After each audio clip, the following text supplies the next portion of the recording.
عید الفطر ہے۔ اللہ تبارک و تعالیٰ کی طرف سے بندوں کے لیے آج انعام کا دن ہے۔ رمضان المبارک میں جس قدر عبادتیں، ریاضتیں، ذکر، تلاوت، تسبیح، تراویح آپ نے ادا کیے ہیں، ان سب کی اجرت کا آج دن ہے۔ اللہ رب العزت کی طرف سے آج بے پناہ بخشش، رحمت اور خزانہ برکت تقسیم کیے جاتے ہیں۔ عید کا تصور اسلام میں کیا ہے؟ خوشیاں منانا۔ اور اللہ تعالیٰ قرآن میں فرماتا ہے، محبوب آپ فرما دیں جب تمہارے پاس اللہ کا فضل اور اس کی رحمت آئے تو خوشیاں مناؤ۔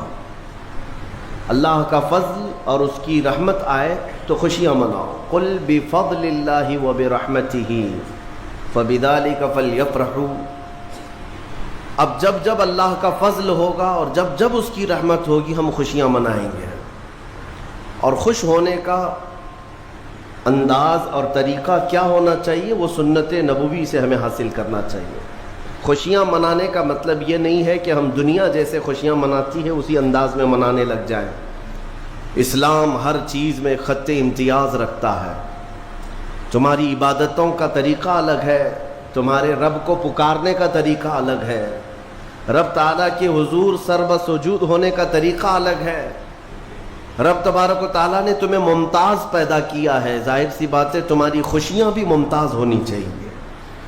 پوری کائنات میں لوگ اگر خوشیوں میں ڈوب کر شراب نوشی کرتے ہیں تو یہ خوشیاں نہیں ہیں۔ اگر آج کی رات یا آج کا دن لوگ یہ سمجھتے ہیں کہ خوشیوں کا مطلب ہے کہ خوب انٹرٹینمنٹ کیا جائے، نفس جو چاہتا ہے وہ سب کر لیا جائے، تو اسلام اسے خوشیاں نہیں کہتا۔ میرے عزیزو، میں یقین کے ساتھ کہتا ہوں کہ اسلام میں جو بھی عید آئی ہے، جو بھی عید ہے، آپ اس کا تجزیہ کر کے دیکھیں۔ آپ کو کھلے میدانوں میں سڑکوں پر چھوڑ نہیں دیا جاتا کہ دن بھر جو کرنا ہے کرو، نہیں، بلکہ خوشیاں منانے کا طریقہ یہ بتایا گیا ہے کہ سب سے پہلے اٹھنے کے بعد وضو، غسل، عطر، خوشبو کے ساتھ پہلے بارگاہ رب العزت میں آؤ اور سجدہ کرو۔ یہ خوشیاں منانے کا سب سے پہلا طریقہ یہ ہے کہ مسلمان جب سب سے زیادہ خوش ہوتا ہے تو سجدہ کرتا ہے۔ تو سجدہ کرنے کے لیے آج عیدگاہوں میں، مسجدوں میں جو لوگوں کی آج قطاریں ہیں، صفیں لگی ہیں، میرے عزیزو، یہ اسلام کا خوشی منانے کا طریقہ ہے۔ یہ نہیں کہ لوگوں کے درمیان کچرا بن کر کے، لوگوں کو ایذا دے کر کے خوشیاں منائی جائے، اسلام اس کا قائل نہیں ہے۔ بہرحال سب سے بڑی خوشی ہمارے لیے کون سی ہے؟ اللہ نے فرمایا قرآن میں، اے محبوب آپ فرما دیں جب اللہ کا فضل آئے اور اس کی رحمت تو خوشیاں مناؤ۔ تو اللہ کا فضل اور اس کی رحمت کیا ہے؟ اللہ کا فضل اور اس کی رحمت کیا ہے؟ بہت ساری چیزیں۔ رمضان یہ اللہ کا فضل ہی تو تھا، تمہیں کھلا پلا رہا ہے یہ اللہ کی رحمت ہی تو تھی، تمہیں صحت اور تندرستی دیا یہ اس کی رحمت ہی تھی، تو یہ فضل اور یہ رحمت ہے۔ لیکن سب سے بڑی رحمت جب تمہارے پاس آئے تو خوشیاں مناؤ۔ قرآن کہتا ہے سب سے بڑی رحمت کیا ہے؟ وما ارسلناک الا رحمتا للعالمین۔ محبوب ہم نے آپ کو سارے جہانوں کی رحمت بنا کر بھیجا ہے۔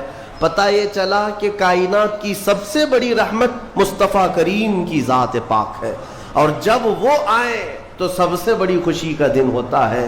اسی لیے کہا ہے کہ دونوں عیدوں سے افضل ہے عید میلاد رسول، چاہے عید الفطر ہو یا بقرعید ہو، عید الاضحیٰ ہو، یہ دونوں عیدوں سے افضل ہے عید میلاد رسول۔ اس کی وجہ یہ ہے کہ ہمیں نہ عید الفطر معلوم ہوتی نہ عید الاضحیٰ معلوم ہوتی، یہ سب معلوم ہوئی ہیں اگر تو آمنہ کے لال کے صدقے میں معلوم۔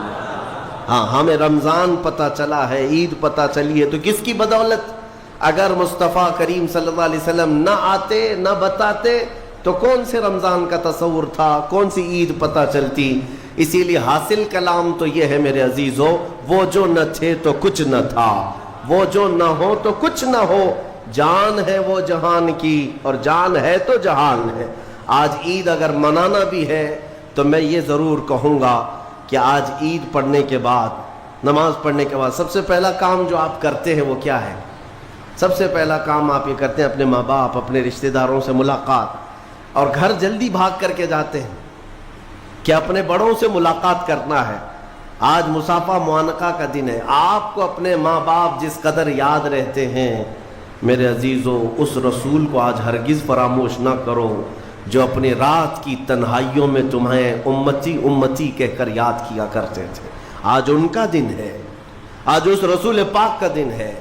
سورج کے ڈوبنے سے پہلے پہلے تک کثرت سے میرے آقا کی بارگاہ میں بیٹھ کر درود بھیجو اور عرض کرو کہ آقا آج میری خوشی کا دن ہے، میں اپنے ماں، اپنے باپ، اپنے بھائی، اپنے بہن، سب سے زیادہ اگر دنیا میں کسی سے پیار کرتا ہوں تو وہ آپ کی ذات مبارکہ ہے۔ رسول پاک صلی اللہ تعالیٰ علیہ وسلم کو یاد کرنا آج کی عید کے دن کا ایک بہت ہی بڑا حصہ ہے مومنوں۔ باقی میں دوسروں کے بارے میں نہیں کہہ سکتا، جن لوگوں نے آج کی عید کو جوا کا اڈا بنا لیا ہو، شراب پینے کا ذریعہ بنا لیا ہو، سینما تھیٹر پہ جا کر کے عیش کرنے کا ذریعہ سمجھاؤ، میں سمجھتا ہوں کہ ان کے اندر روح اسلام نہیں آئی۔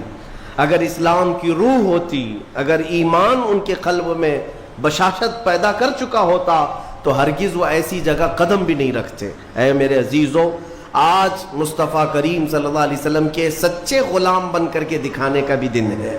آج دنیا تمہیں دیکھ رہی ہے، آج پوری دنیا دیکھ بھی رہی ہے اور ڈر بھی رہی ہے کہ یہ باہر نکلے ہیں آج کیا ہونے والا ہے۔ میرے عزیزو، تمہارے پاس سب سے بہترین میسج دینے کا وقت یہ ہے کہ رسول کریم صلی اللہ تعالیٰ علیہ وسلم کے غلام ان کی سنتوں میں ملبوس اپنے گھروں سے آج نکلے ہیں اور پوری دنیا میں حضور کی سنتیں عام کر کے رہیں گے اور حضور پاک صلی اللہ علیہ وسلم کے اخلاق کو پھیلا کر رہیں گے۔ آج تمہارے ذریعے سے حضور اکرم صلی اللہ علیہ وسلم کے اخلاق عام ہونی چاہیے۔ نان مسلم ہو، غیر مسلم ہو، کوئی بھی اگر اس کے ساتھ تمہارے مدد کا جذبہ آیا، کم سے کم اس کے دل میں یہ خیال تو آئے گا کہ یہ نوجوان کیوں میرے ساتھ اچھائی کر رہا ہے۔ اس وقت تم یہ بتا سکتے ہو یہ میرا اپنا عمل نہیں، یہ میرے آقا کا عمل ہے۔ نبی پاک صلی اللہ تعالیٰ علیہ وسلم آج کے دن غریبوں کو نہیں بھولتے، یتیموں کو فراموش نہیں کرتے۔ حضور پاک صلی اللہ تعالیٰ علیہ وسلم آج ان یتیموں، بیواؤں، سب کے گھروں کا خیال تک رکھتے تھے۔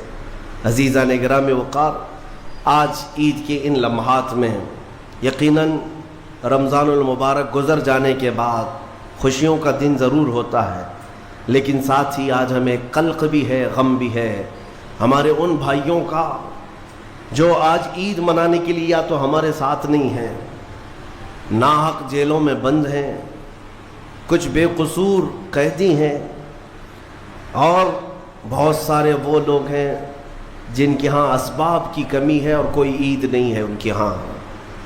وہ فلسطین کا علاقہ ہو کہ شام ہو کہ یمن ہو کہ عراق ہو، ان کے ہاں کوئی عید نہیں۔ وہ کھلے میدانوں میں آج بھی ایک ایک روٹی اور بوٹی کے لیے ترس رہے ہوں گے۔ آج اس درد کے ساتھ ہم عید کے لیے حاضر ہیں اور بارگاہ مولا میں یہ عرض ضرور کریں گے کہ مولا، جہاں تو ہمیں نرم لقمے کھلا رہا ہے، حضور کی اس غریب امت پر بھی رحم فرما دے۔ ایک میرا ہی رحمت میں دعویٰ نہیں، شاہ کی ساری امت پہ لاکھوں سلام۔ آج عید کے دن جو کام کرنے کے ہیں، میرے مصطفیٰ کریم صلی اللہ علیہ وسلم کو راضی کرنے کا دن ہے۔ آج کے دن حضور فرماتے ہیں اللہ تعالیٰ کو سب سے زیادہ پسندیدہ جو عمل ہے، سب سے زیادہ پسندیدہ وہ دو ہے۔ دو عمل اللہ کو بہت پسند ہے آج کے دن۔ فرمایا میرے آقا صلی اللہ علیہ وسلم، وہ دو عمل کیا ہے؟ حضور فرماتے ہیں پہلی چیز یہ ہے کہ اللہ رب العزت کی بڑائی بیان کرنا۔ اللہ اکبر، اللہ اکبر، اللہ اکبر، لا الہ الا اللہ، اللہ اکبر، اللہ اکبر وللہ الحمد۔ یہ اللہ رب العزت کی بڑائی، تکبیر، اللہ سب سے بڑا ہے، یہ تکبیر بیان کرنا پہلا عمل اللہ کو سب سے زیادہ پسند ہے۔ دوسرا عمل استغفار، استغفر اللہ، استغفر اللہ، استغفر اللہ، استغفر اللہ ربی من کل ذنب واتوب الیہ۔ دو عمل آج کے دن اللہ بہت پسند فرماتا ہے، ایک اس کی بڑائی بیان کرنا تکبیر، اور دوسرے استغفار، اور فرمایا کہ جب اپنے گھروں سے نکلو تو تکبیر کہتے ہوئے نکلو۔ کتنے لوگ ایسے ہیں جو تکبیر پڑھتے ہوئے آئے؟ بہت کم لوگ ہیں، سب اپنے اپنے دھن میں چلے جا رہے ہیں۔ یہاں تک کہ فرمایا اس تکبیر کا اہمیت کا اندازہ اس سے لگاؤ، آنے کے وقت جس راستے سے آئے تھے عید کے لیے، جانے کے وقت دوسرے راستے سے جاؤ۔ واجب نہیں ہے، لیکن اس کی حکمت کیا ہے؟ ایک راستے سے آنا اور دوسرے راستے سے جانا سنت۔ فرمایا گیا کہ جب تم ایک راستے سے تکبیر پڑھتے ہوئے آتے ہو تو اس راستے پر موجود جتنے مکان، پتھر، درخت ہیں وہ سب تمہاری تکبیر کی گواہی دیں گے۔ قیامت کے دن تمہاری تکبیر کی وہ گواہی دیں گے کہ مولا یہ ہمارے سامنے سے تیری بڑائی کرتا ہوا گزرا ہے۔ تو ہو سکے دوسرے راستے پر بھی گزرو تاکہ زیادہ سے زیادہ ان تمام چیزوں کو اپنی تکبیر کا گواہ بنایا جا سکے۔ تو اس سے اندازہ کریں کہ تکبیر آج کے دن بہت اہمیت کی حامل ہے، اور اسی تکبیر کی آج ضرورت بھی ہے مسلمان کو۔ اقبال نے بہت اچھے انداز میں کہا تھا، کفر دم توڑ دے گا ٹوٹی ہوئی شمشیر کے ساتھ، گر تم نکل آ جاؤ ایک بار نعرہ تکبیر کے ساتھ۔ مطلب یہ ہے کہ اس تکبیر کا آج بھی بہت سارے لوگوں کو انتظار ہے، جس تکبیر کی آواز سے ہی کفر کے خیموں میں ہلچل مچ جائے۔ وہ صرف اور صرف حلق سے نکلنے والی تکبیر نہیں ہے، وہ ایمان کی بشاشت اور توکل کے ساتھ نکلنے والی تکبیر ہے۔ اللہ رب العزت ہم سب کو کہنے سننے سے زیادہ عمل کی توفیق عطا فرمائے۔ آج میرے عزیزوں، عید الفطر میں جو نہیں کرنے کے کام ہے وہ مجھے بتانے کی ضرورت نہیں، سمجھدار طبقہ ہے ہمارا۔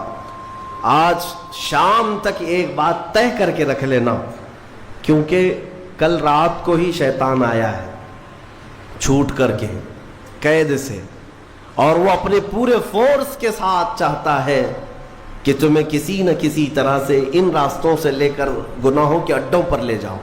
کتنے ایسے لوگ ہیں جو ایک ہی دن میں اس کے شکنجے میں پھنس جاتے ہیں، یہ ان کا معاملہ ہے۔ اسی لیے آج شام تک اپنے آپ کو کنٹرول کرو کہ میں نہ آج گانے بجانے، سینما اور جوؤں کی طرف جاؤں گا، اور نہ ہی بے حیائی کے اڈوں کی طرف جاؤں گا۔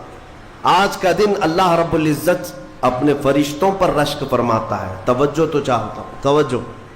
عید کے دن جب بندے سجدے میں گرتے ہیں، عیدگاہ ہو کہ مسجدیں ہو، جیسے ہی تم عید کے دن سجدے میں چلے جاتے ہو، یہ لمحہ کون سا ہے جانتے ہیں آپ؟ یہ لمحہ کون سا ہے؟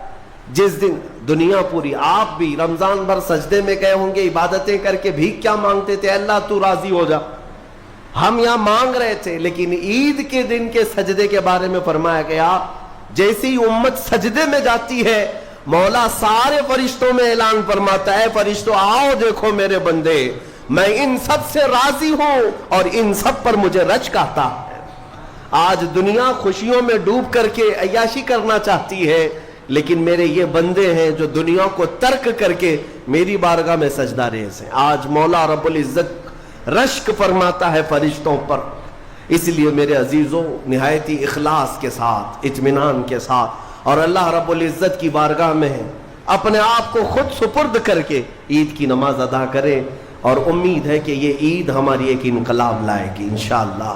جو حالات آج پیدا ہو چکے ہیں، میں اس کے لیے بھی گزارشتاً یعنی معروضتاً یہ عرض کروں گا کہ آپ امن و امان کو برقرار رکھیں، امن و امان کو برقرار رکھیں، یہ بہت ضروری چیز ہے۔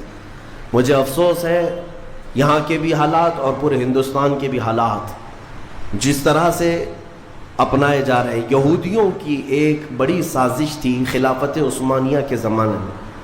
وہ کیا کرتے تھے کہ مسلمانوں کو بھڑکانے کے لیے، ورغلانے کے لیے کچھ ان کی مقدس چیزوں کی توہین کرتے تھے کسی ایک کے ذریعے سے، اور جب مسلمان بھڑک جاتے، باہر آتے، تو پھر ان کے بیچ میں یہ یہودی بھی داخل ہوتے تھے، باضابطہ یہ طریقہ اپناتے تھے، اور پھر مسلمانوں میں آپس میں لڑا دیتے تھے۔ اس کے بعد وہاں سے خلافت کے خلاف اعلانات بھی کرتے تھے، اس میں یہودی داخل ہوتے تھے۔